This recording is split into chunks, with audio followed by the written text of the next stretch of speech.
If you're ready, we can go ahead and kick it off. Clay Nygard, thanks for coming on the podcast, man. I really appreciate it. We served together at 1st Anglico together. We didn't deploy together, but we were, down the hall from each other and stuff. Anglico is a weird spot because you can be down the hall from someone, but not ever see them and be there for like a year before you realize that you work with somebody else, right? Yeah, it's because everybody was either deployed in a workup or like recovering from a workup. That rotation was just kind of brutal, because if there was a mission set, 1st Anglico was raising its hand and sending guys out the door to do it. Yeah, we volunteered for all kinds of stuff, like not even just like overseas stuff, but it was like a squadron would call and be like, hey, we need someone to do simcasts at Yuma, just drive around for like 2 days. You send a guy? Like, sure. Like it's good relationship building, and it's also good, like, is mundane training is doing simcasts. I give this example. I'm the one that went. Me and Damaro, actually. And one other person. I'm trying to remember the other person. Anyways, just driving around doing simcasts on the base in Yuma, but it was like, I don't know. It's always good training, right? Because then we can drop someone off and be like, all right, simulate putting in an IED, see if he sees you like digging, see if you can identify what you're doing and stuff. So, but yeah, man, we'll jump back. That was later on in your career when we were together. So let's start from the beginning. Where are you from, and why did you decide to join the Marine Corps? So I'm a Navy brat. Grew up all over the place. My dad was a surface warfare officer for, I don't know, like 26, 27 years. So lived on the East Coast, West Coast, Texas, Kansas, name it. We were probably there. Let's see. Why did I join the Marine Corps? Well, I'm a GWAT generation guy. 9/11 was a big deal, obviously. And so I wanted to get out and do some bad things to bad people and be on the ragged edge of things. Your dad being a Navy guy, a SWO, was he bummed that you joined the Marines and not the Navy? So that's something in and of itself. I don't know if I was 17 or 18 or something. And he told me, don't die, join the Air Force. Obviously, did not listen to that. But you didn't die, so you're good. Yeah, I didn't die. Oh, my God. But, as a father now, like, I'm like, yeah, no, don't even go in the Air Force. Go in the Space Force. Just sit and watch satellites. Like, no. But I understood that mindset now. But then I was just like, nope, going to go do something hard. And let's see, commissioned in 2008 after, 3 goes at OCS. So I did juniors, seniors, and 10-week, and I completed them all. But since I dropped out of college in between seniors and commissioning, like they were like, hey, you need to go back. I'm like, okay, I can do that. And my OSO was like, yeah, you'll just show up to 10-week. They'll know you're there, and then they'll send you away, and you come back 10 weeks later and you'll get your bars. I'm like, oh, that sounds easy. I can do that. I'm like, 10 weeks later, I'm like, I think one of my knees is going to blow out. Like, I literally remember all the land nav trails, like that's the back crazy. of my hand. Almost like, oh. So you dropped out of college. So yeah. Did you end up getting a degree? I mean, you had to have a degree to go to OCS, right? Yeah, I graduated from school in Seattle, Antioch University. I had been going to Texas A&M, and I withdrew before they could kick me out because I was not into academics at that time. Didn't really understand the value as a 21-year-old dude of what I was doing. But as you mature, obviously things change. Because I was on the honor roll for my graduate degree. It was just like, okay, I got to do this work, so let's do it. not. Yeah, it's completely different. That's something I always tell people, guys that are getting out of the military that are thinking about using their GI Bill, or guys that aren't going to use their GI Bill. I'm like, look, it's completely different going back to school because you're an adult.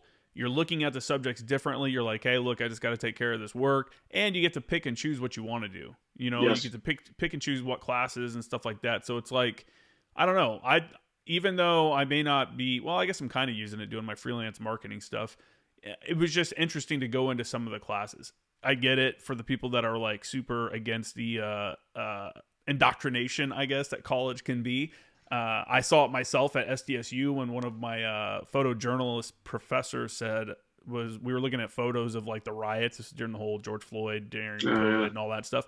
And she's like, look at these stormtroopers, blah, blah, blah, you know, like calling the police officers stormtroopers and stuff. And it was just like, okay, come on now. Like, be objective here. But yeah, going back, it's a different perspective when you're an adult. It's almost like, you know, the same can be said about guys that are 18 and going to the Marines, right? You know, they don't really understand what they're getting into. And like a lot of them are mad or not enjoying the moment, I guess, or they're just like, you know, it's cool to be pissed off about the military or whatever, or be angry. Yeah. But when they look back at it, they're like, man, that was a really good time. You know, it was actually like a super cool time that I really, you know, and a lot of guys look back and go, man, I wish I would have taken more photos, or I wish I would have appreciated that moment more. I'm that guy who wishes he took more photos. Definitely. Yeah. But, I mean, everybody is, right? Yeah. Yeah. Yeah, there were a lot of those guys, you know, just especially in the big Marine Corps, just like, you know, fuck the Marine Corps. You know, it's always out to get me, yada, yada, yada. Well, no, dude, you committed to it. Like, yeah. I don't. Okay. I got that way towards the end on your way out. It's hard not to when you're like on your way out, and then more and more bullshit kind of starts getting piled up on you as you're just trying to get out. Yeah. You know, and then you're just like, dude, fuck this. You know, I mean, I remember getting out. The MU had done a turnover of personnel, so all new fires officer, whole new section, all new people, except for me because I was on my way out. And so we did my going away thing, and I had, you know, a bunch of people from that I've known since I'd been in come to it, but the fires guy, the new fires officer, didn't come from the MU. You know, the guy that was currently under it. I'm like, whatever, dude. And I'm like, whatever. I mean, I didn't really know the guy too well anyway, so no big deal. The next day, I remember he was like, hey, man, sorry for not making it to your going away last night, blah, blah, blah. And this was like literally the day before I was getting out. And I come in, and it was supposed to be like my last day, basically just go and say what's up. And he's like, yeah, before you take off, I need you to take care of this. And he had these like a list of tasks. And I was like, good to go, dude. And I just fucking left. I remember walking out of the building being like, are you fucking kidding me? That's the kind of shit that puts people off, you know? But that's not the entire Marine Corps. There's a lot of good stuff there. Yeah. Well, like you reminded me of, I was in 110, like in the fires shop. And I forget who the battalion fires officer was, but he was on leave for some trash. And some guy needed a fit rep and a fit rep counseling. And I had been in the shop for, I don't know, a month and a half or so. And I knew him, and I knew, you know, what kind of work he did. And so I wrote it up. And like I was supposed to do, I counseled him on his fit rep, right? I had him sitting down in front of me and was like, hey, you suck at your job. Like, you don't know what you're doing. You're supposed to know this, this, and this. You know absolutely none of that. And you seem to not want to learn it because you've been in the schools numerous times and you failed. And he's like, well, I disagree with your assessment of me. I'm like, okay, well, then write a rebuttal. Like, submit a rebuttal. I'm like, I'm just telling you what I see and what I know. Yeah. And come to find out the dude has like a firearm in his barracks room. Like, I'm like, oh, I need to lay low for a little bit. I'm like, this guy's probably going to kill me. Awesome. I have 10 days till terminal. Let me get out of here. That's crazy. But yeah, that kind of, I think that mentality is just like, yeah, he's getting out anyway, so why not? Let's just like make him do that one thing. It's, you know, whatever. Yeah, I get it. It's a silly. big organization, man. It's a big organization, and then the guy, I know he had a lot on his plate because there was obviously always a lot going on with the MEU when they're starting to work back up and stuff. But it's like, dude, this is my last day, bro. Like, you couldn't even make it to my fucking going away. Like, I'm not gonna make it to these little tasks you want me to do on my last day. Like, not even a high five. Not even a high five. Yeah, dude. I was like, whatever. So why did you become an artillery officer? Is that what you wanted to do, or was there other options on the table? So let's see. That was like my 7th choice. I wanted to be a grunt or an engineer. I actually started out as a flight contract, and I dropped that just because I was like, I don't want to go to any more school. I just want to get in the fight. And the irony of artillery is it was like a 6-month school. I'm like, more. Yeah, so my SPC, my staff platoon commander knew I wanted combat arms stuff. Mm-hmm. And so he's like, all right, let's get him into artillery. And so that happened. Were you not happy about that? That happened. Initially I was upset, but then I was like, okay, let's do the grow where you planted thing. Let's embrace it and go. And I, at the time, like, I really didn't know about like what I would be doing. Didn't really understand like the difference between the fire support side and the gunnery side and all this, that, and the other thing. But when I went to the schoolhouse and they're teaching us all this stuff, I was like, this is actually totally me, because I'm kind of a nerd, kind of technical, and I want to be in the fight. So they like put me into a place where it was probably the right best move. Fit. Yeah. Are you a math guy? Do you like math? Because that's kind of a big deal in the Arctic community. I can do math.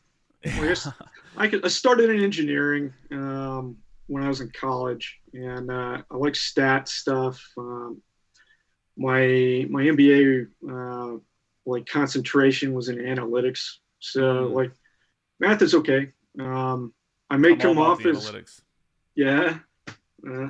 That's you gotta know it to sell that business, man. That's all I do all day is look at analytics, man, between social media and different stuff for me and for other people. That's my life. It's not bad though. It's cool because it helps you understand. It helps you understand what's going on, helps you understand trends and stuff like that. Math in the artillery community, is it still, how much of it is still manual? Well, on your way out, when did you get out again? So I got out in 19, early 19. Yeah. The Marines were still doing manual at SIL. They had to like stand up their own separate class, as I understood it, to teach manual gunnery because the Army didn't want to do it. But the prevailing thought was, let's do this because there's going to come a time when we're in a denied environment and we'll need to be able to do this stuff if our computers aren't working and we can't talk from one machine to another, or everything's been taken out. We can still shoot the guns, right? If we don't have a computer, the hand wheels still turn, the lanyard still pulls. You just got to be able to do the math. So charts and darts, pull out the slide rules, go to town. It's crazy that people would move away from that. That's not even like, I feel like it's almost like becoming a forward observer and just handing a guy a laser rangefinder instead of being like, here's your map, here's your compass, here's your binos. You have 2 minutes to find your target, within 200 meters. And it's crazy because that's something like, I remember being an FO, you weren't allowed to use the vector dagger combo, the laser rangefinder and GPS combo, until you went to Fort Bragg. This is at 10th Marine. So it was until you went to Bragg. Once you did a Bragg and you came back and you proved yourself that you can, go out and do it, then you could use whatever you wanted, and we would go back and forth and stuff. But it's like to not teach guys the very basics so you at least understand how to get to that, solution. That's pretty wild. Yeah. I don't really get that mentality because I feel like it's a building block thing and you need to know some of what goes on in the computer to understand, how manipulation of the 5 requirements for accurate predicted fires are affected when you change X, Y, or Z, you know? Do you think maybe we are overthinking or overstating the possibility of having like an EMP attack or something like that? Or do you think like, I don't know. I feel like we're not. I feel like we're on the right page, you know, that people should understand them. Just like radio operators should know how to get HF up, you know, for the same kind of reasoning. You got to know something about waveforms in order to like build an effective antenna. So you got to teach those guys something. Like you can't just say, do this. Why? Well, here's the why. Like it's all this building block stuff, right? But if you don't give a why, you know, it's just like, okay, I do this because he told me to. Like, what good does that do? Yeah. Like, you don't know the building blocks, so you can't flex within a framework. Kind of like, you know, the basic Cas9 line, right? If you don't know the framework, you can't play around within it to do something non-standard or something that you need to do quickly at the time. Yeah. No, yeah, for sure. For sure. Before we nerd out any more on that, because we will. I mean, I'm sure we will. When you went to school, did they teach you guys on the 9 or 8, the 19 or 8, or were you guys on the 777s by then? We learned on 119ers, so the little Humvee towed 105s, which I have much love for. Never got to use another one, but I saw the Brits had them in at Bastion when we rolled through. And they borrowed a 777 from a reservist battery in the area, and we used that. So the Marines learned on the 777s, and the Army stuck to the 119ers, if I remember correctly. Interesting. The only time I ever saw those in the Marines was at 10th Marines in one of their gun bays. They had those, but I think they were for ceremony, like only for ceremonies. Oh, those were 105s, I think. Yeah. Yeah. Hold on, what were you? What's the 119 then? 119ers, like the newer version of that. So okay. I think it's even jumpable. Like they can shove it out of the back of a C-130. Like the airborne guys might have some kind of. Well, they used to have like a battery of those. Army still has airborne artillery that jumps in. That's crazy. So for those that don't know what we're talking about. We're talking about the M777, which is the 155 millimeter howitzer, also the one that we recently sent a bunch to Ukraine. Then the 1908, the M1908, which is the one before the 777, that is a little different, same round and everything, but it doesn't have the computers and GPS technology and stuff like that on it. And then what's the one you were saying? The 119 is the 105. Yeah, it's a little 105. It's 105 millimeter, yeah. Yep, and it was Humvee prime mover, so it was towed by Humvee, and it had a kind of ammo that was semi-fixed instead of separate loading, like the 155s you were talking about. Mm-hmm. So each piece, separate loading artillery piece comes as a fuse, a projo, the powders, a primer, whatever.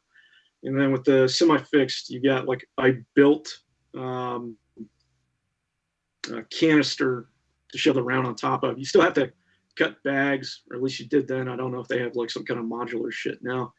And then the primer's already in the brass. And you shove the whole thing in the breech, close your breech, and pull the lever and look real cool as the round goes down. Now that Ukraine has our M777s, which is a 155 millimeter howitzer, and it's out in the wild, can you talk about some of the capabilities of it, just to give people an idea of what they are using and what we're sending them? Yeah, so like you can do guided stuff with it.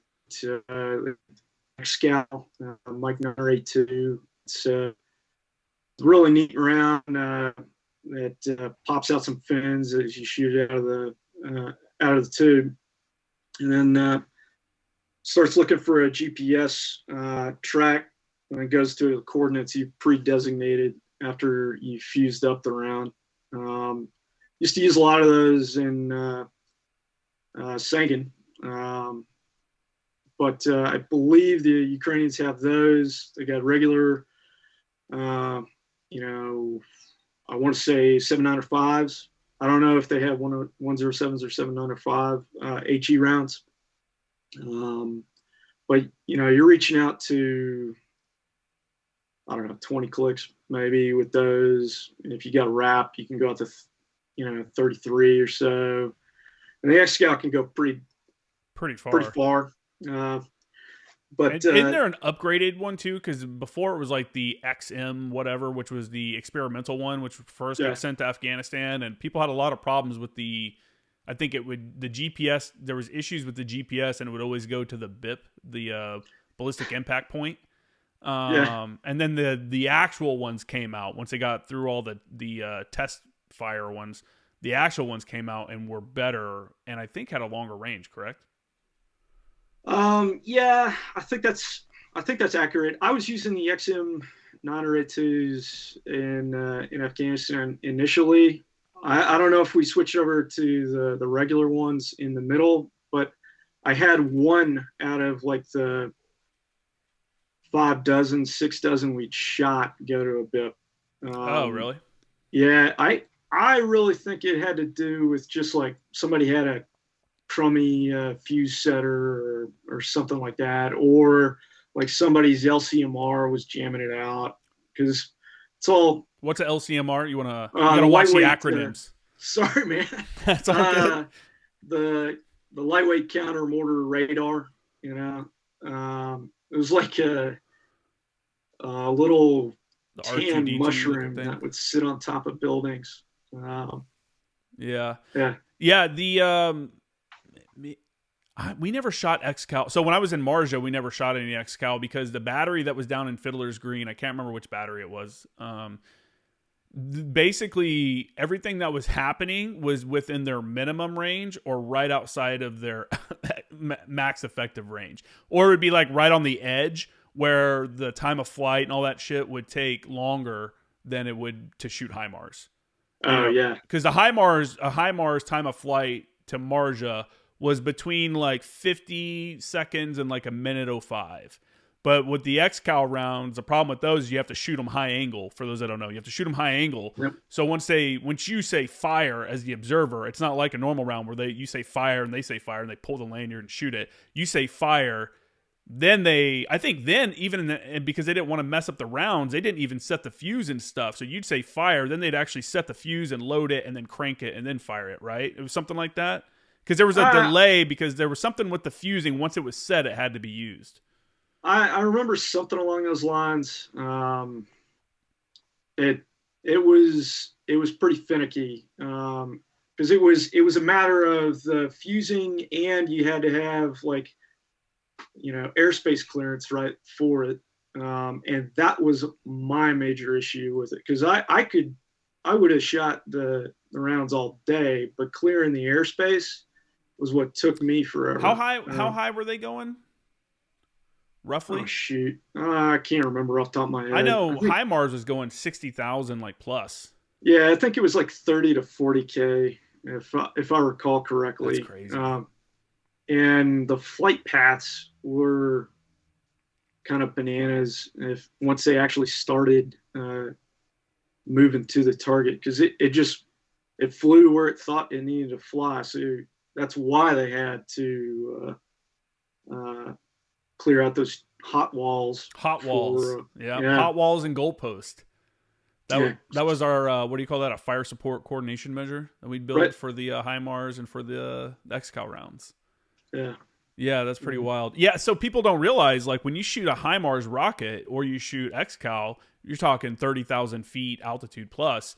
That's up in commercial airliner space. Yeah. So when we would want to shoot a HIMARS rocket, the air combat people that would, talk through airspace stuff would have to clear commercial airliners out of the airspace so that we could shoot it. For those that don't know how the process kind of works. So it's like it wasn't like an easy thing to just shoot a HIMARS rocket. And the fastest that I think we got it down to was like 10 minutes from, hey, there's a guy on the ground to, impacts. And that was about as quick as I think you could do it. And a lot of times it was much longer than that because you had to wait on the airspace to clear, and it was a lot of airspace to clear when you're talking HIMARS going 60,000 feet up. That's a big, and there was like a big circle around. I don't remember how big it was, but there was a big circle around the launcher and the target. That whole space had to be cleared, and then the path between the two. That's why we called them a goalpost. Yeah, it was a number of nautical miles. I think it was like 1.5.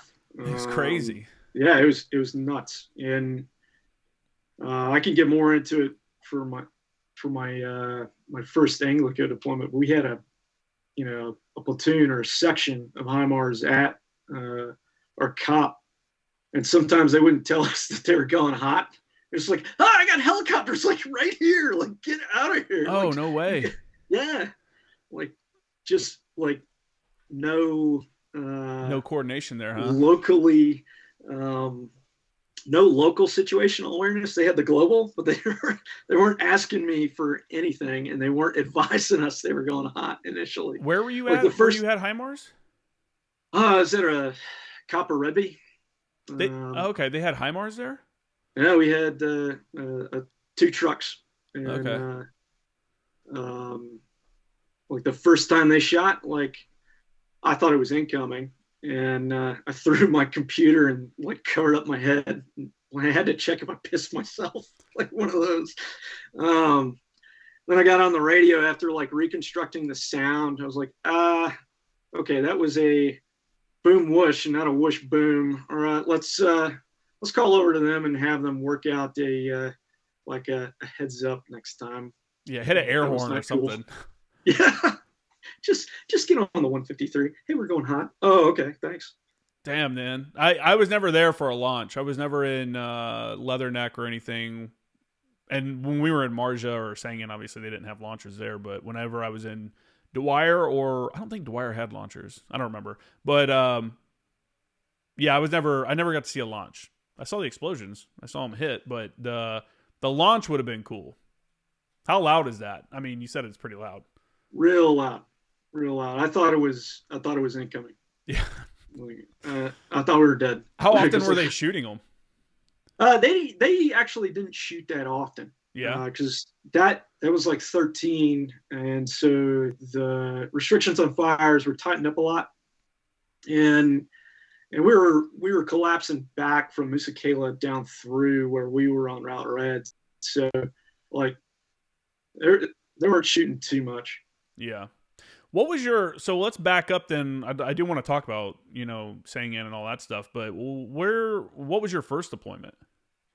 My first deployment was with 1st Battalion, 5th Marines in 2011 to Sangin. Oh. I was the RDL&O for them. And I was at FOB Jackson.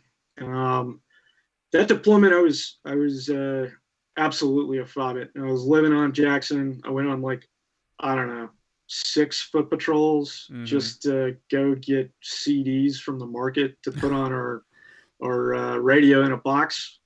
The old rehab. Yeah, man. Yeah. When I joined the Marine Corps, I didn't think I was going to be a doggone DJ in the middle of, Helmand province, but that happened.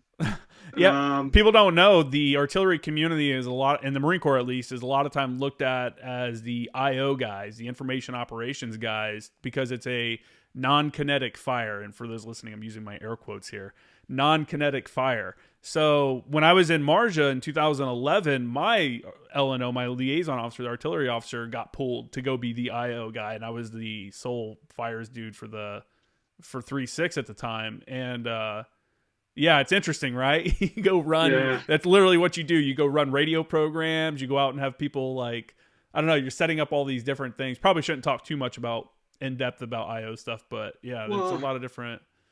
It's like bifurcation of your brain though, if you're doing both jobs at once, because I'm in front of the computer. I'm like, I got to kill this guy. I got to kill this guy. I'm dropping, whatever on this guy. Hey, lurker, is the airspace clear so I can kill this guy?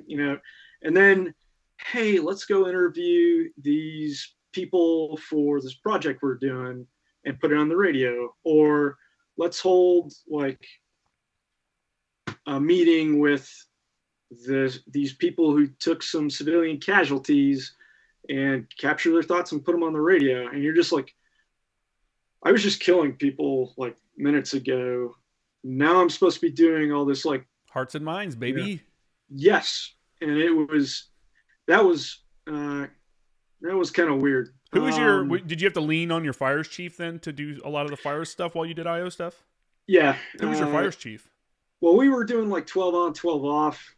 So I would do like the IO stuff in my off time, mostly. And so I was midnight to noon, and he was noon to midnight. It was Chris Bishop. I don't know if you know him. I don't think I know him. Yeah. Good dude. I think he's a laser tech in Colorado doing something like medical technician kind of thing. Oh, that's cool. I gotta reach out to that dude. But yeah, like we'd do a high five like at noon. And that was our deal. We ended up the way we worked, it was kind of the same deal. We were doing 12 on, 12 off. Me and my fires officer in Marja, Captain Scholl was his name. And then he got pulled for the IO stuff, and that was like they were leaning on him to do a lot of stuff with that. So I basically took over the fires, and I'd be at the desk it was me, I had a forward observer with me, and then I had two mortar guys. And then we, with 3.6 in 2011, had a huge battle space. And the weapons company guys, if people haven't heard, Wesley Trumpler came on and did an interview. I was deployed with him. His company didn't have a forward observer attached to them because they were weapons company, and normally they'd be broken down to the other companies. Well, they have their own battle space. So my FO is here just running the box, and I'm like, dude, much better for you to go out there and work with those guys. So he sent him forward, and I had my two mortar guys, and I'd basically be in the command center 16, 18 hours a day, and then try to go get some sleep in the middle of the night and just be like, come radio me. But every time I'd go lay down, they'd be like, hey, we have an ID in place, sir. Come back. And I'm like, oh. So it's tough out there, man, especially when you start getting those like secondary and tertiary like tasks that they want you to take care of. Yeah. And then my dumb ass would be like, I go to the weapons company commander and be like, hey, can I go out on patrol with civil affairs group to go do this? I was like, yes, but it can't be during like X to Y, your desk time. I'm like, okay, I'll give up sleep to go walk in town. It's no big deal. That's most people though, because they don't want to be like, yeah, I went to Afghanistan, but I never left the base. If you didn't actually go out and like interact with the local populace at all, it's like, did I ever even actually go there kind of deal? That's how it feels, at least. Well, I remember my first foot patrol, like, I was, like I said, I was with civil affairs group. So the people who are supposed to be doing the hearts and minds construction stuff, right? And setting up contracts with local contractors and yada yada yada. All the OIC wanted to do for that foot patrol was go stand in the helmet. Like I had no idea that was like his purpose for that, because that wasn't in his op order. It was like, okay, we're gonna go look at these this canal network just off the river. I'm like, okay, that seems normal. And then I find myself like pulling security, like right by the river. He's like, I always wanted to stand in the helmet. And he's up to his knees in it. I'm like, this is the dumbest thing ever. Like, why did we do this? Like, you did this for a photo op? Like, okay, all right. That's a little ridiculous. Yeah. But how is Sangin is always a shitty spot. How was it when you guys were there? So it was real shitty initially. And we took a lot of casualties. 3-5 took a lot more. They had a bit of a rougher deployment. I did part of their workup with them when I did a Bridgeport, and so I knew a bunch of those guys that they got killed. So that was kind of hard coming in. You're just like, all right, this is gonna really suck because dudes are gonna get hurt, dudes are gonna die. And some of that happened, for sure.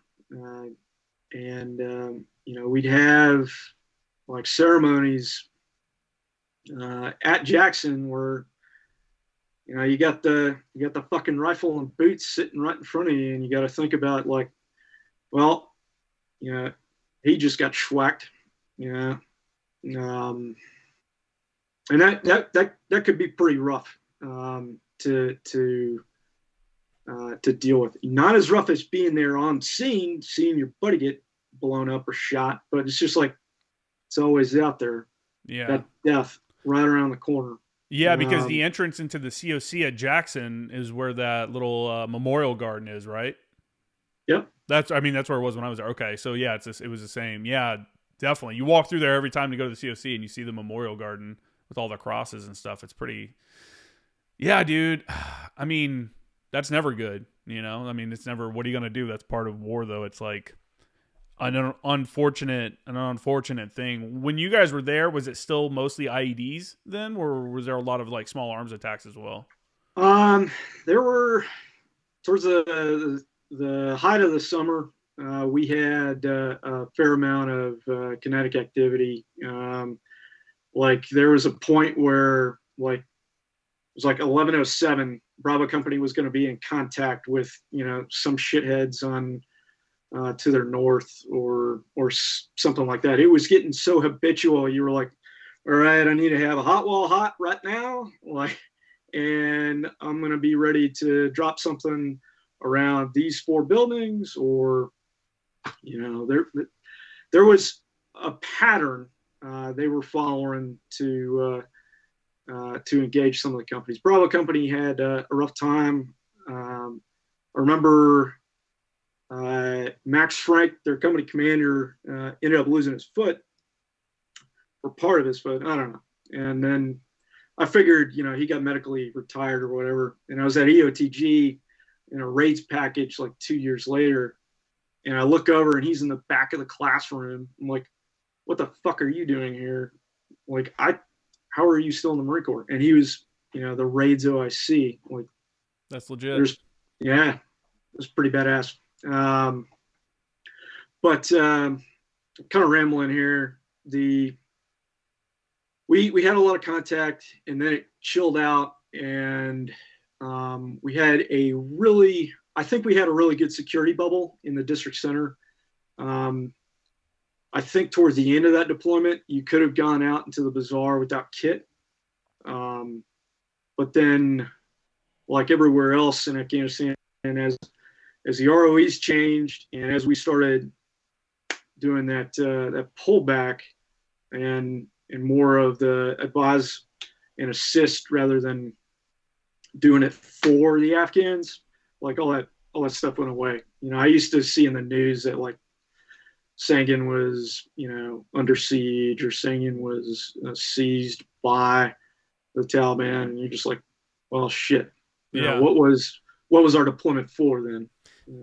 Yeah, no, that was after our deployment, after my deployment in 2013, because we were the last advisor team there in Sangin, and the bazaar was always busy. And actually the OIC for the advisor team before us said he went to the bazaar with the sergeant major, the Afghan sergeant major, and got a haircut.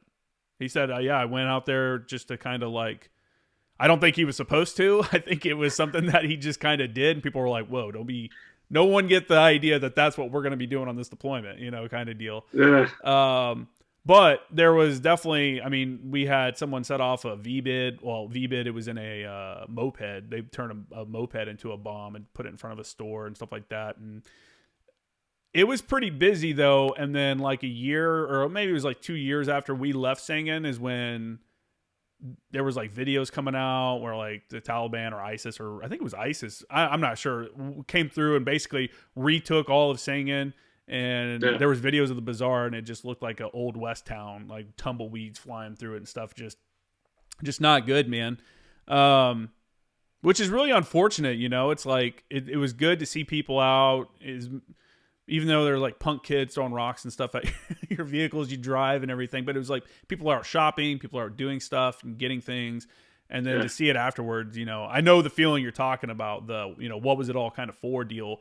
Luckily, no one from my advisor team was killed during that deployment. We lost a lot of Afghans, a lot of the Afghan soldiers that we worked with and stuff. But in the end, though, yeah, you're right. You look at it and you're like, man, dude, we put a lot of work into this, you know, and they were trying to pave 611. I know that was a project probably that they were still trying to do when you were there. When I was there, they paved all the way up to like PB Transformer. Get the fuck out of here. It went past Jackson, and then it started moving up 611 past like, and for those, I know I'm talking about a place nobody knows. PB Transformer is on the northern kind of side of the Sangin district, towards like if you're moving up to what's that one base? Well, like up, it's south of Olette. It's what's near, that base Recon built? That was Olette. Alcatraz.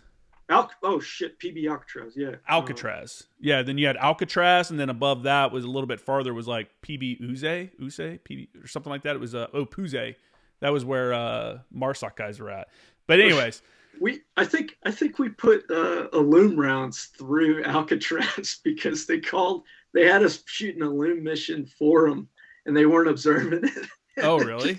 They were impacting their building. Oh, Jesus. Whatever. That's no good. How did that happen? They weren't observing it. They just throw out a grid or something. I don't remember. I don't know all the details. That's what we came up with. Is like they weren't observing it. I was like, oh, whatever. Like that was a pretty wild area right there, right around Alcatraz. Yeah. Was it still? Was it pretty hot there then? That's like south of there is where Bravo Company would like take contact, if I recall correctly, because they were trying to exploit the seam between Recon and 1-5, right? Like, because they knew roughly where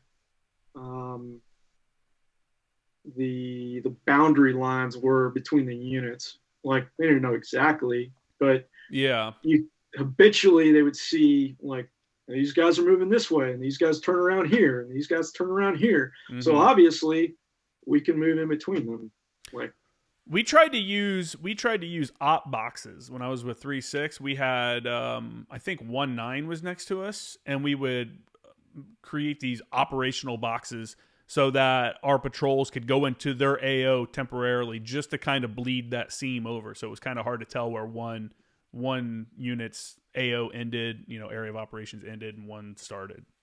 I don't think we did that. We may have, but I don't recall. That was one way to kind of get around that, because you're right. Like if you turn around at this main intersection every time and head back or whatever, then it's like, oh, okay, well, they're not going to go beyond that. And then we know the guys on that side that are beyond that don't go all the way to that point. So you're right. You found that seam where they can maneuver through pretty safely. It's a weird cat and mouse game, man. It's a weird chess game, right? Yeah. Just always being watched. Was it when, you know, going there to be an artillery officer, and like you guys were doing a lot of fire support, you know, during your time there, was it what you thought it would be? No. No? No. How so? Because I was like observing from a blimp, you know? Yeah. Like I thought like I'll be, you know, tucked in behind the wall of a ditch, looking at my my map and using my compass to shoot an azimuth to the target. Like, no, I'm using like piss off, or I'm using like a digital strike suite to put you know, like a warhead on a 1 meter pixel, right? Yeah. And that was nothing like what I thought it would be for an artillery officer at a battalion level. And oh yeah, sending calls for fire over a chat, you know, like, come on. Like I was expecting to pick up a handset and call down to the battery. Who was it? It was Charlie 110, and I had, I want to say Alpha 112 arson. But yeah, you just murk chat. Yeah. Like, I need the call for fire at this grid, blah, blah, blah. And then you're just like whispering to the FDO, like, hey, like, when's my mission going to be ready? I could really use it now. I've got my fire support coordination measures hot. What's the holdup? All the while, like the OPSO or the battalion commander is like about to punch you in the head because they're waiting on that one round to appear out of nowhere and strike an IED in place or some shit. Yeah. Yeah. Whisper on Merc chat is like a private message. And that's, you definitely, I only got to do one call for fire over the radio when I was there. It was my first one. And that was because all the digital shit went down. But yeah, you would, we would have a format like on a document, like a Word document or something like that, the call for fire format ready to go. So you just fill in the blanks, copy and paste it, and then boop, there it goes. Yeah. Were you surprised? One thing I like watching like Joe Rogan or like some of these other podcasts and stuff, and people talk about airstrikes and they make it kind of sound like we're just slinging rounds everywhere with no real oversight. Can you kind of talk about the actual approval process? Because everything I hear people talk about is like way different than my experience, because we were very like careful. One, there were so many no fire areas on every area because of all the mosque. Anything that could have possibly can be considered a mosque was marked, and you couldn't fire anything on it or around it.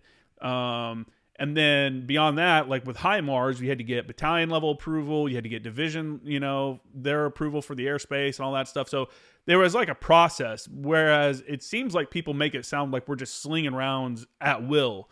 Can you kind of talk about maybe, are there any strikes that you remember offhand that you can kind of talk us through kind of how the approval process works? Ones that take into account like regimental approval, no, not so much. Well, let me think about that for a minute.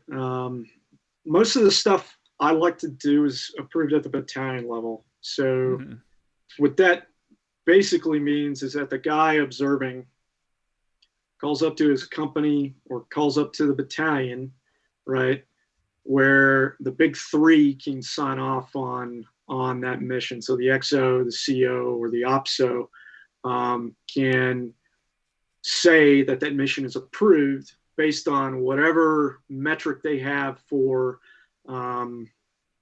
positive identification and hostile act, hostile intent, and then a collateral damage threshold, right? So if I remember correctly, the casualty threshold for SVIBIEDs in Afghanistan was 0, right? Yeah, for sure. It's not always the case in military operations. It could be more than that. But in our situation, he was like, okay, I got to make sure I'm not going to kill any civilians. I got to make sure this is the bad dude. And I got to make that case to, one of these three dudes. And the JAG. No. The JAG would advise our commander, but he was not an approver. No. Yeah, but you still have to like explain to him. Yeah. I didn't have to go through that so much. Okay, that's good. At the regimental level and at the at RC Southwest, so where is that? I guess the GO level, right? The general officer level. If we wanted to do a HIMARS strike, that would have been approved at the regiment because they own the airspace and they owned that asset. So in those cases, yes, you were getting an approval from that colonel or his chief of staff or whoever he had delegated authority to launch that HIMARS rocket at whatever you were trying to kill. And the JAG would weigh in on that. And that definitely came into play for pre-planned targets, right? So you build up a PowerPoint on a building or, some kind of thing that was on the gray area of the ROE that you couldn't take out with your own assets, like hey, we know this is a stronghold. We know this is a IED belt, or it's a booby-trapped house. We just want to take it out so they can stop shooting at us from it. Here is my PowerPoint that presents my case of why that should happen. Yeah. And it would get approved at the various levels, and or it denied. Or denied a lot of times. Or they change up what they were going to drop on it. I remember one off the top of my head. I had planned it out for HIMARS. I gave him my aim points. I even gave him all my collateral damage estimates, because in that workup, I got certified as a CDE analyst, a collateral damage estimation analyst, so I could do some of that shit. And I sent it up like, give me HIMARS rockets at these points on this building. Shouldn't take much time. We can do it at any time of day when the pattern of life, so like the human traffic around it, is good, meaning nobody around. And that'd be the end of it. They decided, no, we're going to do a B1, and we're going to do it at this time of day, blah, blah, blah. And so they send out a B1. They send out Bone, and it just like the arrow does the 9-line and all that shit. And Bone calls out like 8 away. It just shacks the place. But one of the bombs didn't go high order. So we had to watch that place until we could send EOD out there to blow up the bomb. And what were we doing? I think we were shooting smoke from 81s out there every so often to discourage people from going around the building. And checking it out. Yeah. So did you guys have battalion level approval for traditional artillery and below, basically? Yeah. So XCal rounds and higher, XCal, HIMARS, that all had to be approved by regiment or higher. I could do XCal at the battalion level too. Oh, okay, cool. And that was the cool thing about it for us. So it was quick, it was accurate, and they were local, and I had a great working relationship with those guys down at the battery. Did you ever shoot any kind of like traditional artillery while you were there, or was it just XCal? Yeah, I ran into that problem you mentioned earlier, like the too close to the battery issue to shoot XCal. And there was a squad of dudes who had been beaten up on this PB that I forget if it was 3-6 or 1-6 or somebody had given us a company, attached a company to us, and we put them in a couple new PBs. And this platoon that was at this patrol base went Winchester on their ammo like 3 nights in a row or some trash like that. I don't remember exactly, but they kept getting hit with recoilless rifle, medium machine gun, that kind of shit. And so we were looking for this squad that was coming to mess them up. And we found them, and they were on the west side of the Helmand, walking up with the machine guns and recoilless rifles across their shoulders. And I'm watching them from that blimp, that Lockheed Martin thing hanging PTSS. over. Yeah, I had a PTDS. Oh, okay. Yeah. Like if you spell check that, Siri will want to say you have PTSD, but whatever. We're watching these guys. I'm working up the XCal mission. I give them aim point and like a TOT, because I'm trying to make it time it so that when they reach a certain corner of the river or bend in the river, I can schwack them there. And they're like, "Hey, we can't shoot it. It's too close." I'm like, well, give me like 3 guns, 2 rounds. And I call up the mortars. I'm like, I need a linear target here. Let's make an L shape with these fires, and we'll shoot it either. I can't remember if I did at my command or TOT, but I'm like doing a manual call for fire and typing in on Merc chat for this mission. End up schwacking I want to say like 8 dudes with the VT we shot. And the rest start running down to the south, and Lurker or Arrow had a Harvest Hawk on, and he just starts lobbing, what were they, Griffins? Griffins, yeah. Yeah, the little, they're like soft launch mortar things. Yeah, aren't the Griffins like basically just like a, what's that one thing called, that launcher? Like a jab? Yeah, the Javelin rocket. Isn't it similar to the Javelin rocket, I think is what they always call us? I don't think they have as much payload. I don't think. Yeah, there was like 10 pounds of explosive or something. It was real small. Yeah, but he was picking them off, and they were getting killed as they were running down the river. And then 2 of them take refuge in some rocks, and like then I could shoot X-Cal at them because they were just far away enough from the battery. Shoot a couple rounds of X-Cal at them. And the CEO was like, "Hey, shoot HIMARS at him now." I'm like, "What? Shoot HIMARS?" Okay.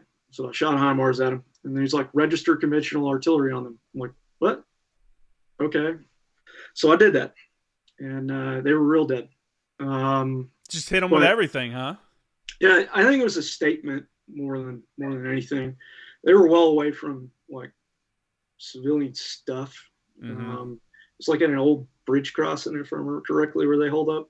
That the bridge wasn't there anymore, obviously.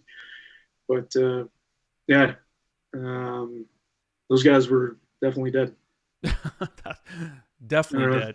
Yeah. You know, sometimes making a statement is needed, right? I don't know. I just had Jason Lilly come on, who was a recon guy, MARSOC guy, CIA guy, and he was talking about on his second deployment with recon, they got into an ambush on April 7th, 2004, and it was like his platoon commander was killed and received a Navy Cross. I think 4 people received Silver Stars. This is out of a 25-man team.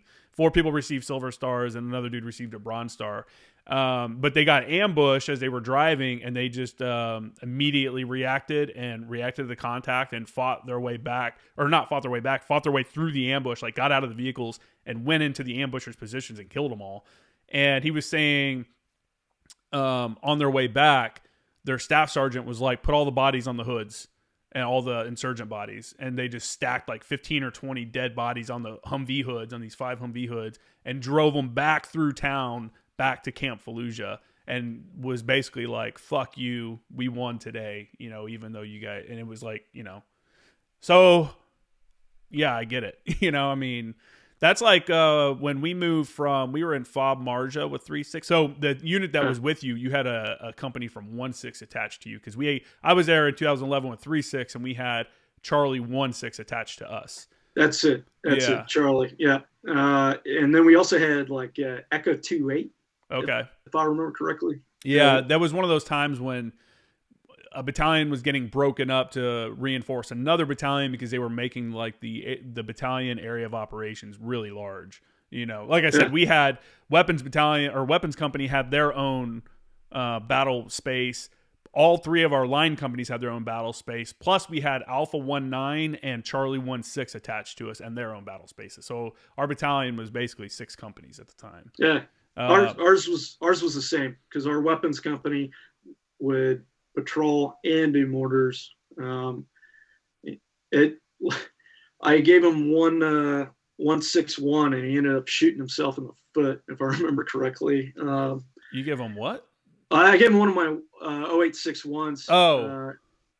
And he was a PFC or Lance, and ended up shouldn't have given the guy a pistol to carry, but he ended up shooting himself in the foot with that pistol. Oh my God, really? Remember that in JP? Your forward observer shot himself in the foot? He missed. He got lucky. He missed like the foot. Like he got a bruise. Oh man! But he put a hole in his boot. How does that happen? He was playing with the doctor. Oh really? That's how it was relayed to me, because like I wasn't there. I didn't know. I remember like, you know, the weapons company CEO is like telling me he's going to be NJP, and I'm like, well, that's not good. Let's talk to him, and that's damn, dude.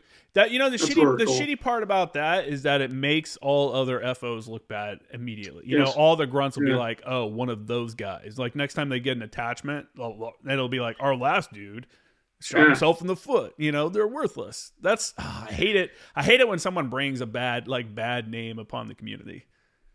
Yeah.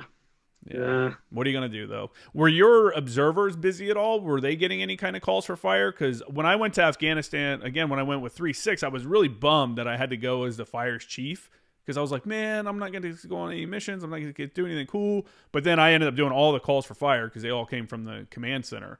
Was it similar with you? Or were your guys actually getting any calls for fire?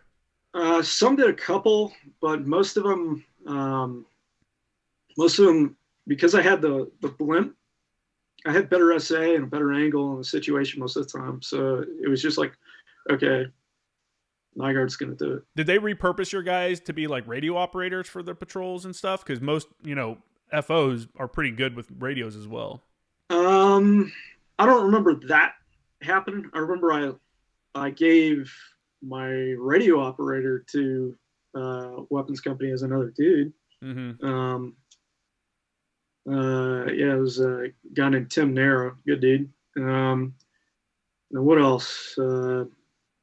Like the other RD officers, the 0802s were basically watch officers for the company level stuff, and they would also go out on patrol, but they would relay stuff to me, and then I'd do it. Yeah. So what do you think? I mean, that was obviously a pretty kinetic deployment for 1-5. There's a lot going on there. Yeah. Is there anything that really stands out from that one that you want to talk about? Is there any like any days that are really like crazier than the norm, or? There's one I remember. I'll talk about one. There's a couple of IED emplacements we've been watching all day, right? And the reason I bring this one up is because it's impactful for me, right? Because I'm here and I'm talking. But we've been trying a couple of IED emplacers. They go outside of this compound, sit down, have some tea. There's kids bringing them out, like snacks and tea and whatever. And I've got them dialed in. I'm gonna kill them. Like waiting on hot wall to go hot and everything be cleared out, right? And then finally everything's approved.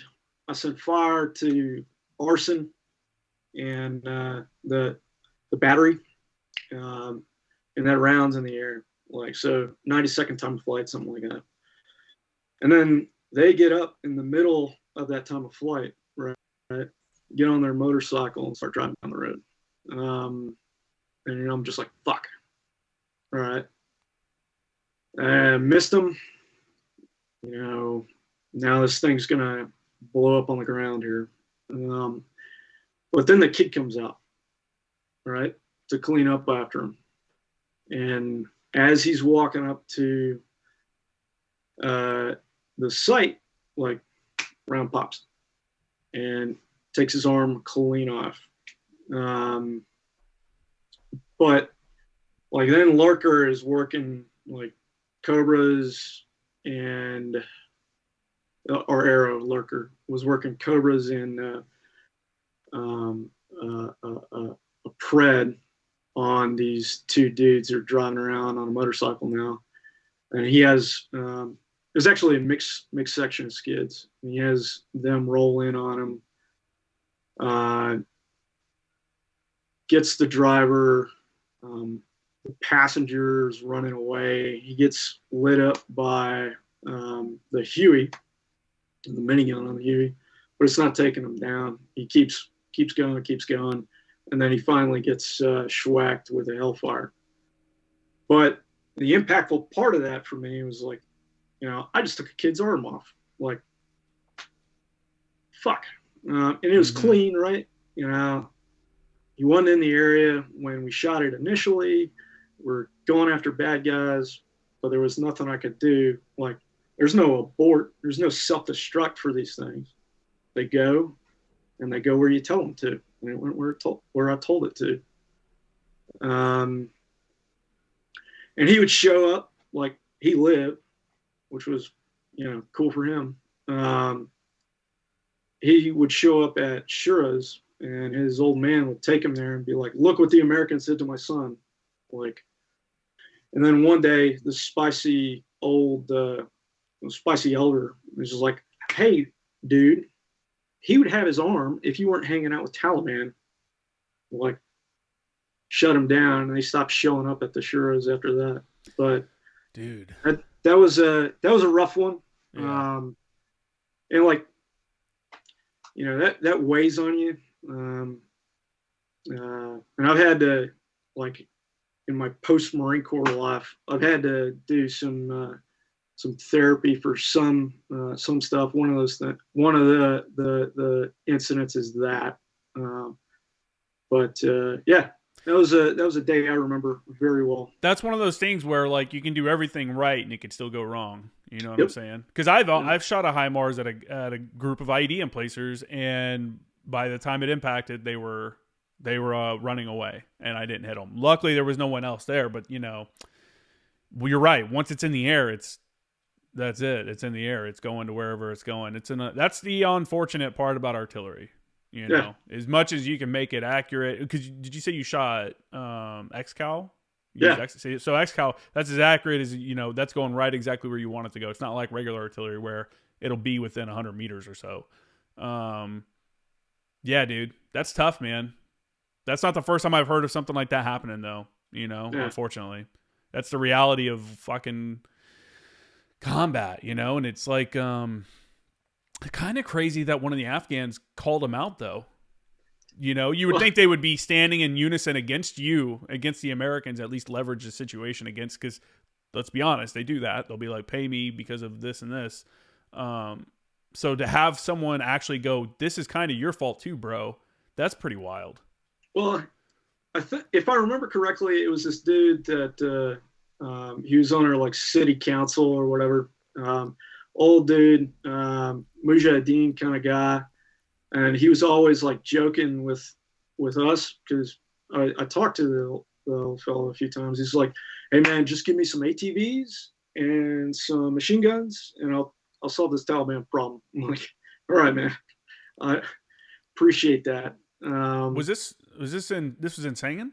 This was in Sangin. Did he speak English?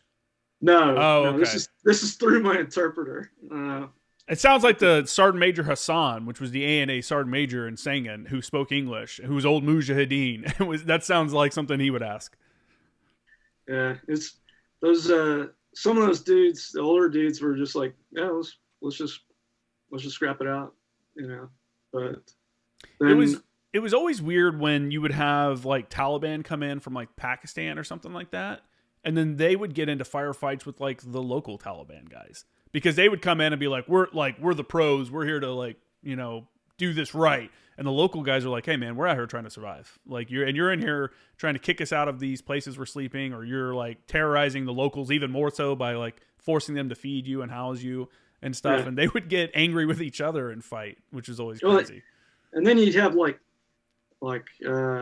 Chechens and stuff showing up. And it's like, they're just there to party, man. Yeah.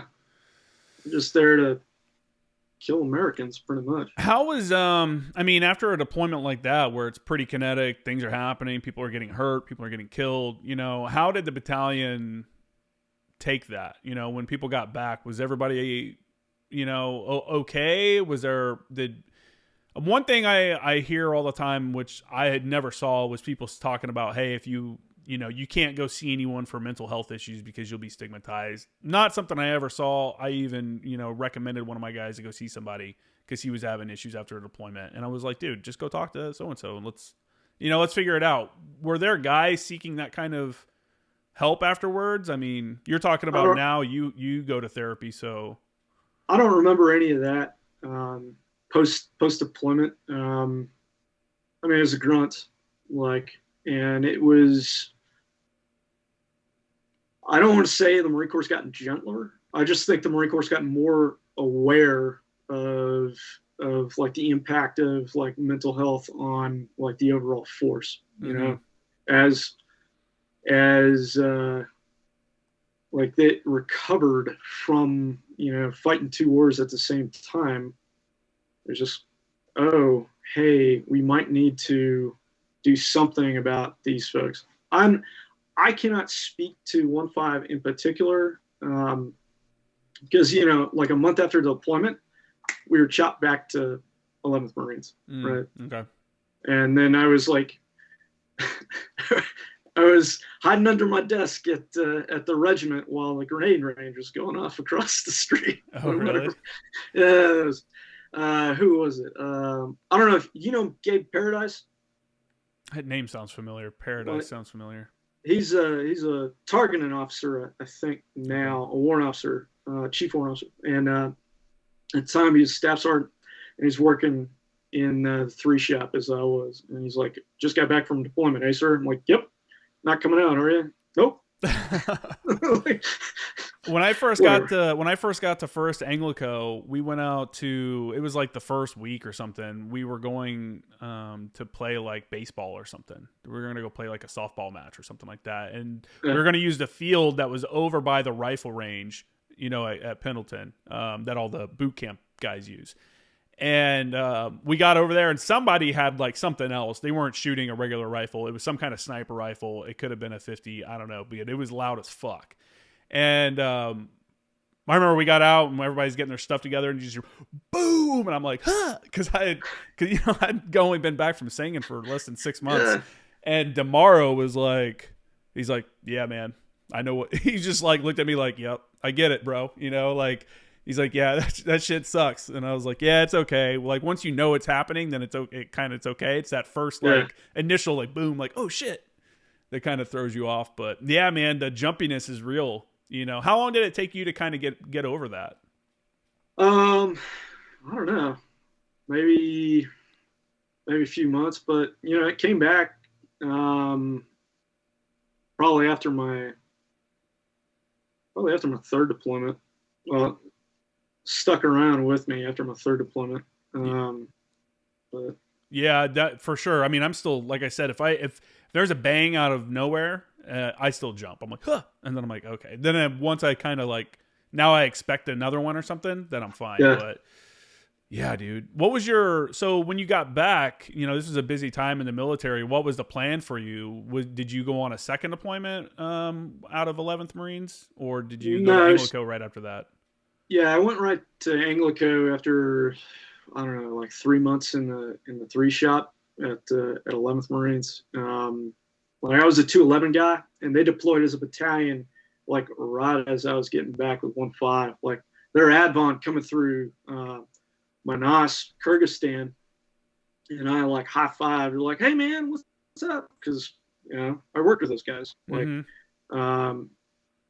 8 months ago, and I was just like, hey, I'm just getting out of here. Are you guys coming in? Yeah, we're going out here, and here. I'm like, cool.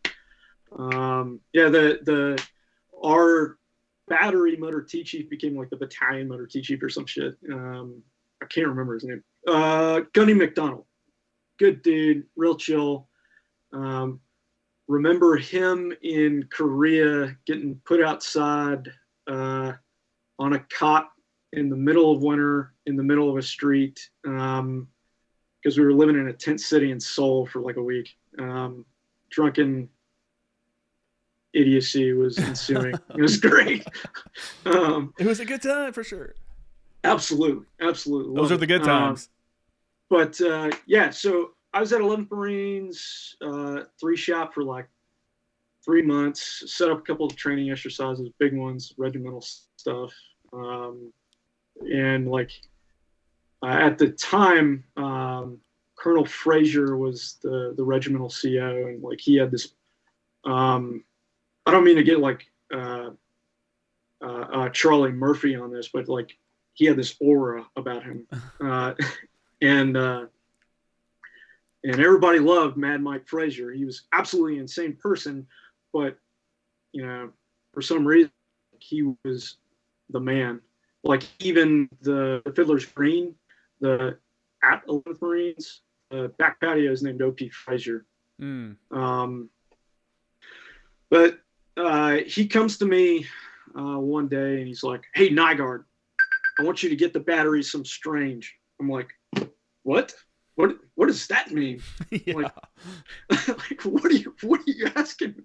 And I go to the assistant OPSO, Major Chris Julian at the time, and I was like, "Hey, Colonel Frazier just told me to find the batteries some strange in this field op I'm planning." He's like, "Oh, just show usage, pick some weird, training areas and go from there." I was like, "Okay, I can do that." But he had this like way about him that was just like so different, Yeah. Like I was getting a NAM for like the 1.5 shit.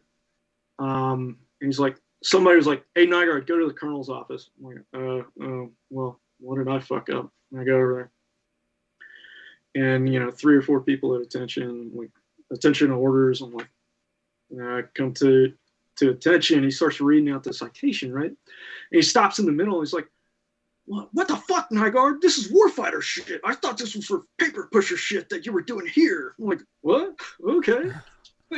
Okay, cool. You're not yelling at me. Okay. Yeah, I'm not cool. in trouble, so this is a good thing. I'm not in trouble. I'll take my nap now. Run away. But yeah, went over to Anglico on a hot fill. So it was like off cycle. I got there thinking March of 12. And then I had to wait a couple of months before I went to TACP. And for Tactical Air Control Party course, for those who aren't tracking. And the big dog around First Brigade at the time was Eric Kim. Did you work with him? Briefly. Okay. Well, he put together a lot of stuff around that time, and he put together my first live shoot in the fleet, which was up in Idaho at Mountain Home. And so we were working with A-10s and F-15s out there and doing a shooting package and maneuvering, doing live fire maneuver under CAS, which was really cool. My first control in the fleet was an A-10, and I nearly peed my pants. Because those guys lie all the time when they call in. Yeah, they do. And so he called in with a heading, and he was pointed straight at me, and I'm like running through all the options in my head that I have to like keep him going towards the target and not kill me. So I say something like visual continue. He comes up on a wing, points at the tank, and I clear him hot, and he shoots the thing. But I remember looking around at the Connex boxes all around me, and they're pockmarked with all these like 30 millimeter holes, and there's those concrete TP rounds just all over the place. I'm like, that could have been me. But that was a wild trip. What was it? When you got there, what were you guys working up to do? Oh, we're working for a Georgian mission. Okay. So Salt B was supposed to support the GLT-8 mission for the 42nd Georgian Light Infantry Battalion. Mm-hmm. And so when I say Georgian, I don't mean the state of, I mean the Republic of, and you know that. But yeah. Like there are plenty of folks who aren't aware of how we were partnering with them in Afghanistan. And so we were working up for that. It was March of 13 when we deployed. Mm-hmm. All right. And we had 1 month in Germany with our respective companies because they broke the SALT up and put a FIC with each company. And then a month later, after that training exercise in Hohenfels, Germany, we deployed out to like the Assen to Musikala, northern Nausat, along Route Red. And as far as deployments go, like, dude, working with the Georgians was like, what weird thing is going to go wrong next? I don't know. Did you deploy with the Georgians? I did not. And for those that don't know, so the Georgian military had their own. They've been trying to get into NATO for a long time. They're one of those Eastern European nations that are trying to get into NATO for a long time. So they're very quick to support us whenever we ask for it. Before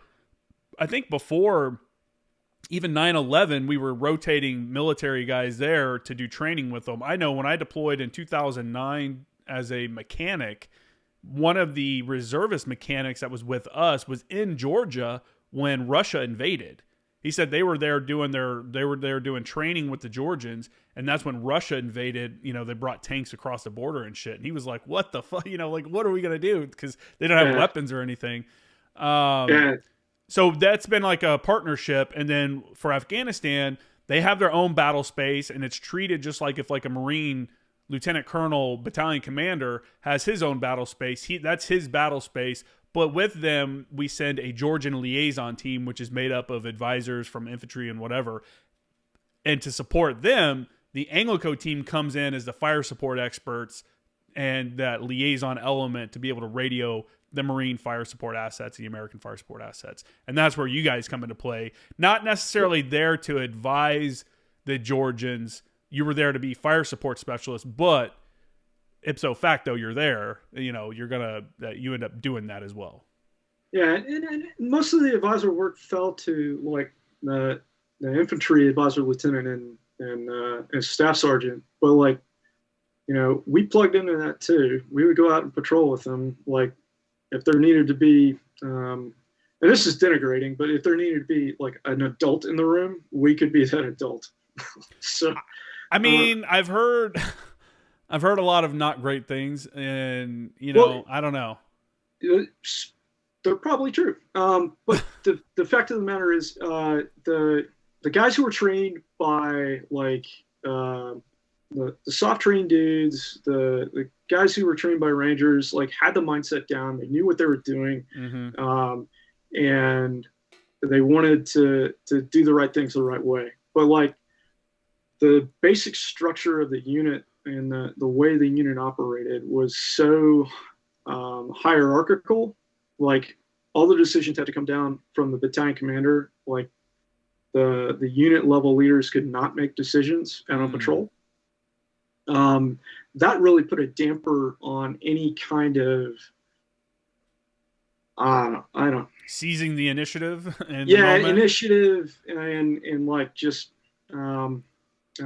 action and independent thought, and that really sucked, because like I remember the first firefight I was in, like I'm looking at the Georgian platoon commander who's like squatting down next to the truck behind me, and I'm like, "Hey man, like, are we gonna go over there?" Like, no, the battalion commander says we are not. It's like, that shouldn't be. Like, he's not here, man. You got to make the right decisions here on the tactical level. You should be making the decision, not the guy who's back at the base 2 company battle spaces up. Like, what are you talking about? Like, okay, cool. You were there. You said you were there in 13? Yeah. With the GLT? Was it your guys' team or the team before that got hit by the car bomb? So that was us. But like, the team before us, I think, was DeMaro's team, and they got like, and we were talking about it the other day because we were chatting over Instagram or some shit, and they had the bomb that was in the 152. Yep. Like, and he was there on scene, which is just fucking terrible. Yeah, people can hear about that if they go back and listen to Andrew DeMaro's first interview, which would be one of the early ones that's audio only. But basically what happened was the Taliban bought like a 152 radio. It's like a walkie-talkie style radio for those that aren't familiar, but it's a military. They bought like a replica one offline, like you would use if you're like an airsoft guy or something like that. And then they gutted it and turned it into a bomb and left it on the side of the road. And one of the Georgians had it, or no. One of the Marines picked it up because they thought the Georgians dropped it, and it blew up. Yeah. It's a pretty fucked up situation, really. Yeah. That changed for TTPs. It's like, if you didn't bring it out and you didn't drop it, you don't touch it. That happened right before we deployed, because I remember during my work, I mean, this is before I knew DeMauro and stuff. This is when I was with my advisor team out of Camp Lejeune. That was one of the briefings that went around. And the thing was the guy, I guess the Georgians had said they had lost a 152. So when that staff sergeant, the Marine staff sergeant, saw it, he thought that was the one that they had lost. So it wasn't like he was just randomly picking something up off the road. He thought it was a legitimate thing, and I guess it looks just like one, and brought it back into the vehicle, and then it blew up inside the vehicle. Fucking crazy, dude. Yeah, they had a weird thing going on. Like, I mean, like, we were worried our guys were going to go out, our Georgians were going to go out in town and try and score heroin or opium or whatever, because theirs were, and they had a platoon commander get like his head cut off, like what? after, yeah. It was. I didn't know that. Yeah, like he went out trying to score some kind of opiates and ended up getting captured and then killed. But so. Who goes off base to go find some heroin or whatever, dude? That's so crazy. Yeah. All right. But that didn't happen on ours. That was the guys before us. Yeah. Like ours were just like real into IEDs. And we did have that SVIBIED hit Shergazi, right? And that pretty much forced us to close it up. We also had like a jingle truck blow up Orby. And I ran that medevac, and that was a shitty day for all involved. Well, let's talk about the first one. I remember that because I was in Sangin at the time, and I heard it in Sangin. I remember we're sitting there, and we heard a whoop, and I was like, what was that? It was just like an explosion off in the distance. It was just like this weird like whoop, and I was like, that was crazy. And then we started hearing the reports about there being an SVIBIED, and we're like, no way. Like, crazy that we heard it where we were at. So can you kind of explain, well, an SVIBIED is a suicide vehicle-borne IED for those that don't know what we're talking about. Can you kind of explain if you were, I'm not sure if you were at that location or what, but what happened?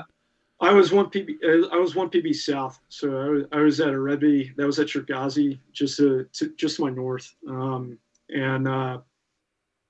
So it was like the assault headquarters and FIC Bravo were at Shergazi, and so they had a lot more ass there.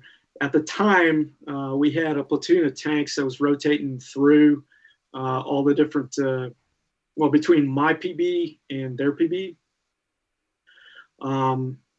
So that was a really dumb base to go after. But the SVIBIED comes, puts a hole in the wall, and then like a fire team or so shooters comes in after it, trying to take out as many people as they can. Now, it was a big one. If I recall correctly, like most of the wooden structures within Shergazi got like just taken out. Some of the guys were telling me how they got thrown across the room and stuff like that.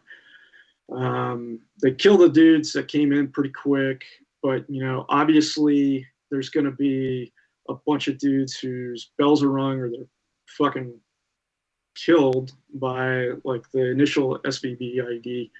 And so like the tank SPAC is there running Cass. I think Tommy Daggett was running the medevacs, and so they're splitting, their freaks and working in coordination. I don't want to go into the details because I don't know the whole story of it like by heart, and I don't want to talk over what anybody did or didn't do.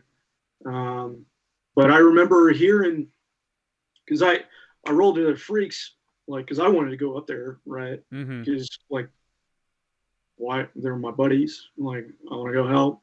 I'm like, but I knew that was a stupid idea because what am I going to do with like one fucking truck of 4 dudes, you know?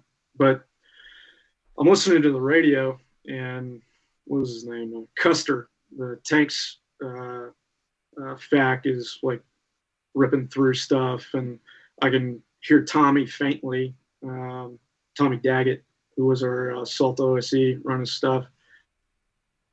And it was just, you felt, you know, so fucking helpless. It was like, how can I pitch in for this? Well, you know, right now, the best thing to do is be quiet and let them work, Mm-hmm. you know? Were there any casualties from that one? Was anybody killed in that SVIBIED?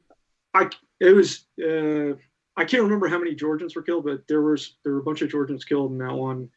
Not as many as at Orby, but I think it was like half dozen or so dudes. And then you got like a ton of dudes who were walking wounded with TBIs. I remember they even medevaced like you remember Walter?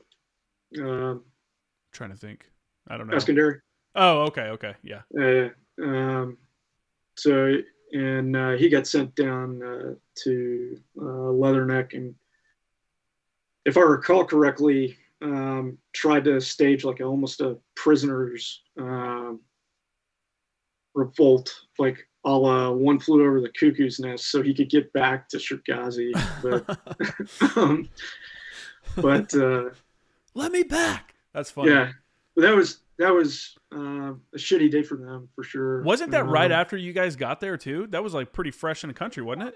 I think it was a couple months. Okay. It had to have been a couple months because like as soon as that happened, they were like, okay, we're going to collapse down to Eredvi and put the CP near you guys because we were planning on demilling this base anyway. Now there's got a big hole in the side, perfect opportunity to demill it. Yeah, they moved up to Shikvani, which was the big mountainside up by Sangin. No, that came down to me. Oh, well, okay, there was a Georgian liaison team up at Shikvani. Yeah, they had their own battalion going on at Shook and a couple other spots like along the river. Shook Vegas was somebody else. But I remember those dudes shooting at us when I was with 1-5. But, oh, really? Yeah, that's a whole nother story for another. But yeah, that was a real shitty day.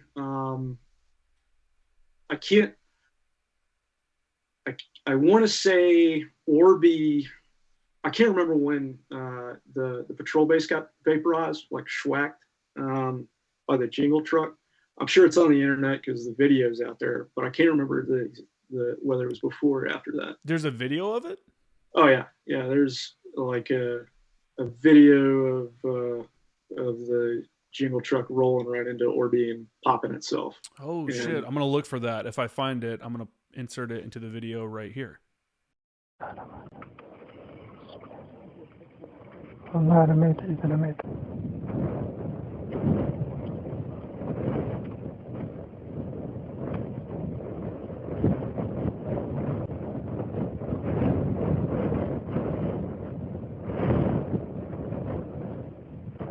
Yeah, so that was Matty Kokel's AO, and but he didn't have a secured LZ at the time, and they were taking fire at Orby when they went to set up the security, and we supplemented them with like Merritt and a couple other dudes in our trucks, and the Georgian sent what company were we? Robert Alpha. How big of an element was that Orby? Like, how big you're saying it got vaporized? Because I hadn't really heard about this one too much. It was like a squad. Okay. And about a dozen dudes died, and then another handful were walking wounded, just like completely out of their faculties, like unable to function. Or they brought them all back that night, and I'm working on the medevacs for like the dudes who are mostly alive, and And then in the night, I'm working on the routine for all the dead dudes that are piled up on the LZ and body bags. And this kid's just like wandering around the FOB, like this Georgian soldier who was at Orby. They're just like, oh, okay, yeah, he seems like he's in one piece. Let's just let him wander. And nobody knows where he is. He's like somewhere on the base. I know where his weapon is. It's sitting out in front of the CSC covered in dirt, half bent. But like, I don't know where the dude is. And I was gonna send him back too. And we had a fun time with that. And by fun, I mean not fun. But let's see, Tricky came in to take casualties out. I want to say Pedro came in, the PJs, and they nearly caused a safety of flight issue because those guys sat down, and then the PJs started working on a dude, and then they called their own bird in on their own freak without telling me. And I was bringing another bird in. I'm like, hey, what the fuck? Wait up. So for those who don't know, Tricky is a CH-47, the British CH-47 that's like armored up and stuff like that. And it was a medevac platform that they would use for mass CAS. And then Pedro was the, like you said, the PJs, the Air Force PJs, and it's one of their UH-60s, or is it MH, whatever. It's one of the 60s. Yeah, it's 60. Yeah, that they would fly. So interesting, man. That's fucking crazy, dude. And so like Tricky got there first, and we were trying to like Merritt, I think, was running. It was either Merritt or Maddie who was running the medevac on site at Orby, and they sat down, and then they started taking RPGs and machine gun fire, and like Merritt is like running over to the bird who they're not perceiving that there are rounds coming at him yet. And he's like, get back on the bird. And we're like, what? And gets them to get back up in the air, and then they come over to me and they sit down and take some guys after they pull them out via truck. Yeah. So that was also amusing because we had a blue on blue that night. Some kid up on a 240 couldn't recognize MRAP headlights at night. No way. Was this a Georgian liaison team guy, or was this an Anglico guy? I think he was a GLT guy. Yeah. And it was Wheeler's truck, but I think it was a GLT guy on the gun. And so, like, he does an escalation of force on this truck, right? Like, pin flare and all that shit. And he's like, with the 240, and shoots up the truck. And the Georgian company commander, who, like, I had a terrible working relationship with at that point, like, comes up to me after Matt calls me and tells me about it. He comes up to me, he's like, Clay, as he always talked in a low, growly voice for some reason. Clay, they shoot at me with 50 cal. And I'm like playing dumb. Like, I'm just like, who shot at you? You got shot at with a 50 cal? It's like, no, they shoot my truck. I'm like, your truck? You were here. What are you talking about? And I delay. Truck comes back. Like, we walk down to the LZ where the truck is, and he shows me the bullet holes. I'm like, yeah, that's 762. It's not 50. If it had been 50, those guys inside would be dead. We're lucky now. Let's deal with this later. Because like, I could gesture to the stack of body bags. I'm like, we got some work we got to do right now. This is irrelevant. Yeah, that's so crazy, dude. To the problem at hand. But it's just like, whatever. And did you ever expect to find yourself in a situation like that? Where, I mean, that's like a old Vietnam War movie scene where you're sitting on the LZ with body bags stacked up. Not something that you would really think that would actually happen in your own like career. Like, how surreal was that moment? It could have been a lot worse. Like I wasn't one of the guys who was digging them out of the walls of the PB, like, because the PB, like, I guess was it's mostly HESCO, right? And all those HESCO barriers collapsed in on these dudes. And so like I wasn't one of the dudes who was like digging them out by hand and pulling them out. So it could have been a lot worse. But like it was just like one of those situations, like you said, it was just like absolutely surreal. Like I got all these dead bodies, I got all these like half blown up people, and I'm just like, you really want me to deal with another problem right now that has nothing to do with dead or nearly dead people? Like, shut up. That's fucking crazy, dude. But he was, I liken that company commander, that Georgian company commander, to Wile E. Coyote, right?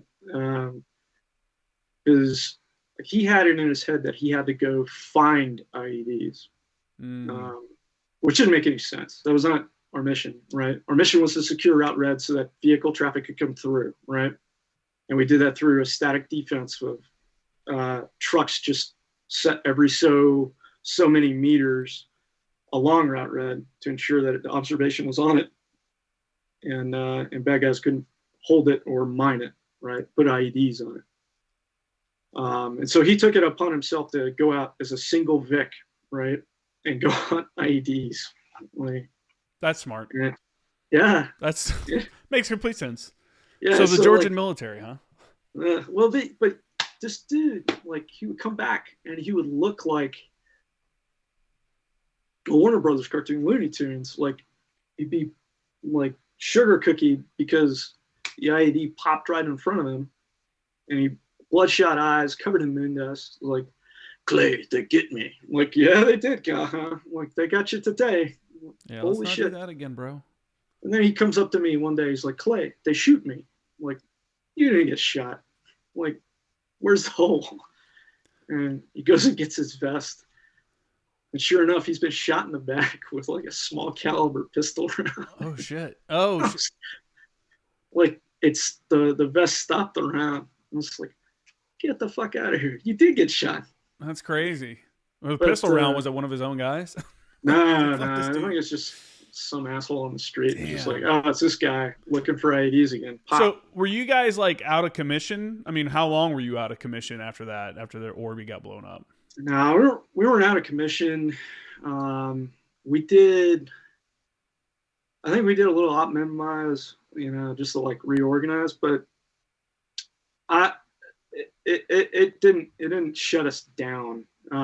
What eventually did shut that AO down was after us. It was when the blimp at Redby, like another one of those Lockheed Martin wizards, got shot down by a recoilless rifle or some shit. Yeah, that was. They would always like take shots at them. Yeah, like they knew what it was. Yeah, I remember they were trying to do it with like a. I think they had a ZPU 1. Oh wow. Yeah, because there was like the big 23 millimeter rounds. Yeah. And they were taking pot shots at it with it while some dude was working on it. And so they had. One guy had the penetrator from that thing. I was like, holy shit, it's so big. Yeah. I don't want to get hit with that. Yeah, those things were valuable too. I mean, they were great to have. You could see, I mean, I remember being with 3.6 and we, kind of like you were talking about earlier, the enemy would set up patterns, right? Just like we tend to do sometimes. And we had a patrol base that would get contact between this time and this time every day. It was like a 2-hour time frame. It was like they would always take contact from the south between this time frame. And one day we thought we saw some of the guys egressing. They would shoot a little bit and then they would just ditch their weapons and take off. And we're like, we think these are the guys. So we told the blimp operator, we're like, hey, we want you to stare at this spot, this area right here all day. This is your mission today, is to stare at this one spot and see if these guys show up. And they did. And we ended up getting them. And it was pretty badass. But it was like, that's one of those awesome things that you can use with the tool. You don't have to put a sniper or a recon element out to like set up a hide and try to find if these guys are coming back through here. You just throw the blimp up, and take a look at it. So yeah, it's not like the Chinese spy blimp that just went over, but not too dissimilar, I'm sure. But yeah, yeah, we had one blow up too when I was with 3.6 when they were inflating it. They overinflated it and it blew up. We had to medevac some contractors. It was like we just huge boom. It was just rocked everything. It was boom. I was like, oh, we thought an IED had gone off at the gate or something. And it was that they had blown the blimp up. And it fucking fucked the dude up and all kinds of, it was crazy. I just remember having to, so there's a kid running a bulldozer on this berm at a Rebbe. It was just like north of the LZ or whatever. Mm-hmm. And right south of the blimp compound inside of the cop, right? And this Georgian guy is just like working the bulldozer, and I'm out like just on a run because I got like, you know, an hour of free time or whatever. And so I'm gonna slay myself a little bit and see if I can feel like at least get a workout in. And so I'm out in like PT gear, got a 153 and a pistol, and like I realize what he is doing. He's like digging on the fiber optic cable for the blimp that goes to the COC. I'm like, like, oh my God, that's like our one lifeline here. And like I sprint over there, and I'm yelling in Georgian, Gachardi, or stop. And he didn't hear me, obviously, because he's in a bulldozer. So I like look around and like set my radio down, and I grab a dirt clod and I whip it at the truck window or the bulldozer window or whatever the fuck. And he thinks he's been shot. Like just drops down in the bulldozer. And so then I use that like little gap to climb up on the bulldozer, and I'm like, you gotta stop. He's like, yeah, they're important tools, man. Between those, it was crazy how much it's similar to like a TV show when you see like a command center with a bunch of TVs and all these different views, but it's obviously dissimilar because they make the technology look super advanced and stuff on TV, but in reality it's not. It's just it's a couple like LG big screen TVs on the wall. And everything is made out of plywood. Yeah, everything's made out of plywood. You got water bottles to help pull the door closed and stuff. It's a very like stains from all the dip spit everywhere. It's a good time, man. Living like that and working like that is such a, I don't know. It sucked, but it was also like, you know, I imagine you're the same way. I wouldn't trade it for anything, you know. I'd do it again. And it gives you an appreciation for stuff, you know, really appreciate it. And I don't know. Yeah, dude, we're getting close to 2 hours, so we should probably wrap it up, and then we can maybe do another one down the road because you got obviously more stuff that you've done and everything. Where can people find your? Where can people find your stuff at? Don't you? You're doing your own business now, right? Yeah, so I'm doing some plaques and woodworking stuff. You can find me at knockitoffdesigns.com, and I'm also on Instagram as knock.off or whatever, knock it off designs, but there's periods in between everything. Don't worry about it. You can find it at my website. That's awesome, dude, man. That's I had considered that when I first got out. I even bought like a CNC machine and everything. And I got out, I ordered that, and then right after I ordered it, I moved off of base housing and moved into an apartment off base, obviously, and found out that the garage it had the power outlets in it didn't work. I was like, fuck. So I never got to use it because I would have had to have run an extension cord from my apartment because this wasn't an attached garage. It was like one of those alley garages. I would have had to run it. So I had that thing forever and never got to use it. And I was like, man, because there's guys that do some really good work with those. They do really good plaques. And once you've like kind of figured out all the settings and stuff for those CNC machines, you can do some really cool like 3D kind of art. I don't know. But yeah, man, people should check it out. I just set out some Anglico jacks. Joe Flores just got one off my site. So like that kind of 3D work, I enjoy it. So check out the site and see if there's anything you dig. Sick, man. Well, for everyone listening, I'll make sure to put his website and stuff in the show description. So check that out. My website's jkramergraphics.com. If you need custom gear for your unit, your company, all that, do that. Since you're an Anglico guy, I'm gonna pimp the anglicoshop.com. I got that I have people hit me up. They're like, where'd all the Anglico stuff go that was on J Kramer Graphics? And I'm like, oh, I started a whole nother website because there was too much stuff. There was too much Anglico stuff. I couldn't put it all on the weird way that Shopify works. I couldn't put everything on there. So I made a completely different site. So for my Anglico homies, there's that one for you. Check that out. And my Instagram is @FormerActionGuys, @FormerActionNews. And that's it, man. I really appreciate it. Thanks, brother.